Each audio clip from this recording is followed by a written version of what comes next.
Hi friends, இப்போ நிபோஷ் IG1ல் element-1ல் controls of premises பற்றி பார்க்க போகிறோம்.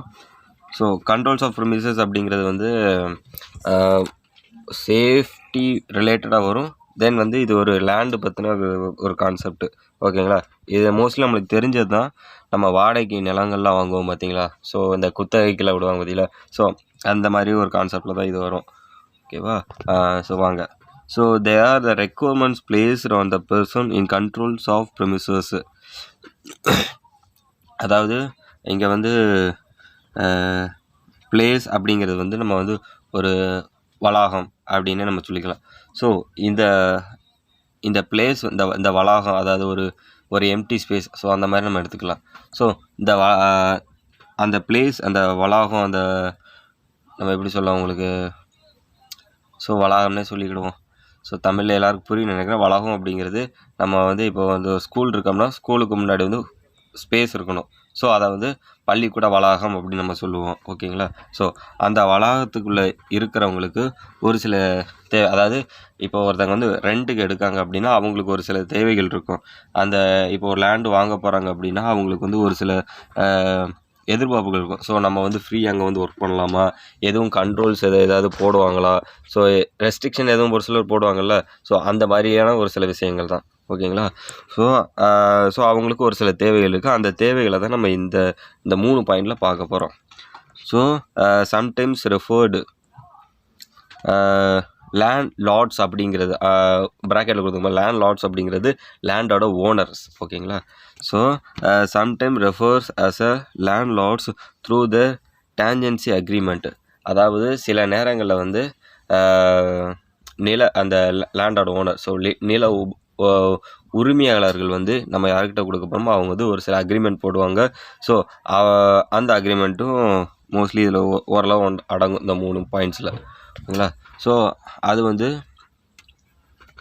agreements that they should generally ensure that the fertilizes. So அந்த குத்தகை ஒப்பந்தம் இருக்குது பார்த்தீங்களா? ஸோ அவங்களோட பொதுவான வசதிகளை வந்து அதை வந்து கன்ஃபார்ம் பண்ணும். லைக் வந்து எப்படி சொல்ல உங்களுக்கு, are safe to be occupied. அதாவது அவங்க வந்து ஈஸியாக வந்து அந்த இடத்த வந்து ஆக்குப்பை பண்ணுறது. இங்கே ஆக்குப்பை அப்படிங்கிறது வந்து திருட்டுத்தனமாக அப்படி கிடையாது. லைக் வந்து எப்படின்னா அவங்க வந்து ஈஸியாக அதை வந்து அக்சஸ் பண்ணுறதுக்கு ஈஸியாக இருக்கணும் அப்படின்னு சொல்லி கேட்காங்க. ஓகேங்களா? ஸோ அதை தான் வந்து they are safe to be occupied.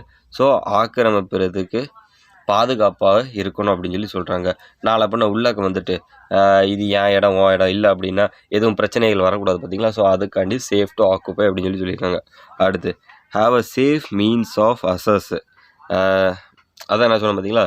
So உள்ளே வந்த பிறகு நம்மளை வந்து இது பண்ணக்கூடாது, அது பண்ணக்கூடாது, அது செய்யணும், இது செய்யணும், ஸோ அந்த மாதிரி ரெஸ்ட்ரிக்ஷன் பண்ணாமல் நம்மளை வந்து நம்ம ஃப்ரீடமாக ஓனாக வந்து ஒர்க் பண்ணுறதுக்கு அவங்க வந்து அலோவ் பண்ணணும் அப்படின்னு சொல்லியிருக்காங்க. ஸோ அதை தான் கெட் இன்டு அண்ட் ஈகர்ஸ் get out of. So get into, so ஏதாவது பொருட்களை வந்து நீங்கள் உள்ளே கொண்டு வரீங்க, இல்லை பொருளை வந்து வெளியே கொண்டு போகிறீங்க அப்படின்னா அதுக்கு வந்து அவங்க எந்த ரெஸ்ட்ரிக்ஷனும் கொடுக்கக்கூடாது அப்படிங்காங்க. அதுக்குன்னு ரொம்ப டேஞ்சரான திங்ஸையும் கொண்டு வரக்கூடாது. ஸோ அதாவது சுற்றி வீடுகள்லாம் இருக்கும், அந்த நடுவில் வந்து ஏதாவது ஒரு கெமிக்கலோ இல்லை அப்படின்னா ஏதாவது கேஸோ, ஸோ இந்த மாதிரியான பொருட்களை வந்து கொண்டு வரக்கூடாது. அந்த மாதிரி கொண்டு வராமல் ஒரு சில அவங்க ஒர்க்குக்கு தேவையான ஒரு சில பொருட்கள், இப்போ விவசாயம் பண்ணுறாங்க அப்படின்னா ஸோ அவங்களோட அதுக்கும் சண்டைக்கு வருவாங்க. இப்போ நம்ம வந்து எங்கேயாவது கம்மங்கிறதோ இல்லை பருத்திக்கிறதோ போட்டிருக்காங்க அப்படின்னா அந்த குப்பை எனக்கு வருது, பறந்து வருதும்பாங்க. ஸோ அந்த மாதிரிலாம் மற்றவங்களுக்கும் பிரச்சனை இருக்கக்கூடாது, நமக்கும் பிரச்சனை இல்லாத மாதிரி பொருட்களை உள்ளே கொண்டு வரதுக்கும் வெளியே கொண்டு போகிறதுக்கும் ஈஸி அக்சஸஸ் இருக்கணும் அப்படிங்காங்க. அடுத்து வந்து the equipment or substance they have supply or provide both safe or use and do not endanger health. அதாவது இதுவும் ஏதாவது பொருட்களை வந்து சப்ளை பண்ணுறதா இருக்கட்டும், இல்லைன்னா அதாவது இங்கே எக்யூப்மெண்ட், அதாவது லைக் நீங்கள் இப்போ இந்த பிளான்ட்டுக்கெல்லாம் இப்போ போகிறீங்க அப்படின்னா ஸோ பிளான்ட்டுக்கு ஒரு சில எக்யூப்மெண்ட்லாம் கொண்டு வருவோம். ஸோ சப்ளை பண்ணுறோம் இல்லை அல்லது ப்ரொவைட், ஸோ நம்ம கொடுக்குறோம் அப்படின்னா ஸோ அது வந்து சேஃபாக இருக்கணும். தென் வந்து டு நாட் என்டேஞ்சர் ஹெல்த்து. அதாவது நம்ம உடம்புக்கு எந்த பாதிப்பும் வராத, நம்மளோட ஹெல்த்துக்கும் எந்த வித பாதிப்பும் இல்லாத மாதிரியான பொருட்களாக கொண்டு வரணும். இப்போ நீங்கள் இது இப்போ ஏதாவது ஒரு கெமிக்கலோ இல்லை ஒரு கேஸோ நீங்கள் கொண்டு வரீங்க அப்படின்னா, இப்போ நீங்கள் பார்த்துருப்பீங்க எண்ணூரில் வந்து அந்த கோரமண்டல் ஃபேக்ட்ரி. ஸோ அந்த அமோனியா கேஸ் வந்து அ அ எவ்வளோ 400 அவ்வளோதான் இருக்கணுமா கேஸ் வந்து. ஆனா 2500, 2300லாம் இருந்துச்சு அப்படி சொல்லி பேப்பர்ல பார்த்தேன். ஸோ அந்த மாதிரியான பா ப்ராப்ளம்ஸ்லாம் குடுக்கக்கூடாது. தண்ணியிலயும் அமோனியாவோட இது அதிகமாயிருச்சு. அதுக்கப்புறம் அந்த ஃப்ளட்டு வந்த நேரத்தில கூட உங்களுக்கு வந்து அந்த ஆயில்லாம் லீக் ஆச்சு அப்படிலாம் சொன்னாங்க.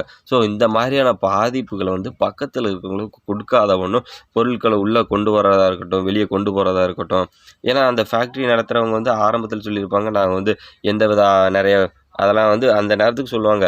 ஃபேக்ட்ரி வந்துச்சுன்னா உங்களுக்கு எந்த ப்ராப்ளம் இருக்காது. உங்களுக்கு நல்லா வேலை குடுப்போம். எல்லாமே சொல்லியிருப்பாங்க. ஆனா, அது எல்லாமே வந்து அவங்களோட வியாபார நோக்கத்திற்காக தான் சொல்லியிருப்பாங்களே தவிர, நம்ம அத வந்து அவங்க கேர் எடுக்காம ஏன்னா அவ்வளோ பெரிய கம்பெனி வந்து இந்த இந்த விஷயத்தில மிஸ்கேரேஜா இருக்காங்க அப்படின்னா, ஸோ அந்த மாரி இருக்கக்கூடாது அப்படின்னு சொல்லுங்க. So the equipment or substance they are supply or அந்த சப்ளை அத ப்ரொவைட் பண்றதா இருக்கட்டும், வாங்குறதா இருக்கட்டும். ஸோ அது சேஃபா இருக்கணும். Do not endanger health. அவங்களோட ஆரோக்கியத்திற்கு, பக்கத்தில இருக்கிறவங்களோட ஆரோக்கியத்திற்கு எந்தவித பாதிப்பும் ஏற்படுத்தாத வண்ணம் இருக்கணும். ஓகேங்களா? ஸோ இதுதான் வந்து கண்ட்ரோல் ப்ரிமிசஸ். ஸோ ஒரு லேண்ட வந்து ஒருத்தர் குடுக்காரு அப்படின்னா, அவருக்கு என்னென்ன ரெஸ்ட்ரிக்ஷன் இருக்கணும், அதுக்கப்புறம் அத வாங்குறவங்களுக்கு என்ன ரெஸ்ட்ரிக்ஷன் இருக்கணும்னு சொல்லி தான் நம்ம இந்த வீடியோல பார்த்தோம். ஸோ இந்த வீடியோல எதுவும் உங்களுக்கு டவுட்ஸ் இருந்துச்சுன்னா, கீழ கமெண்ட் பாக்ஸ்ல கமெண்ட் பண்ணுங்க. கண்டிப்பா நெக்ஸ்ட் வீடியோல கன்வே பண்றேன். ஸோ தேங்க் யூ ஃபார் வாட்சிங் this video. Have a nice day. Safety first. Be the best. So subscribers ரொம்ப கம்மியா இருக்கீங்க. கொஞ்சம் வந்தீங்க அப்படின்னா நல்லாயிருக்கும். ஸோ உங்களுக்கு தெரிஞ்சவங்களுக்கு ஷேர் பண்ணுங்க. ஸோ நம்ம கன்டென்ட் வந்து எல்லாரும் பார்க்குற மாரி எல்லாருக்கும் இது தேவைப்படுமான்னு எனக்கு தெரியல. ஆனா தேவைப்படுறவங்களுக்கு கண்டிப்பா இது தேவைப்படும். ஸோ நீங்க உங்களுக்கு தேவைப்படுறவங்களுக்கு ஷேர் பண்ணுங்க. Thank you.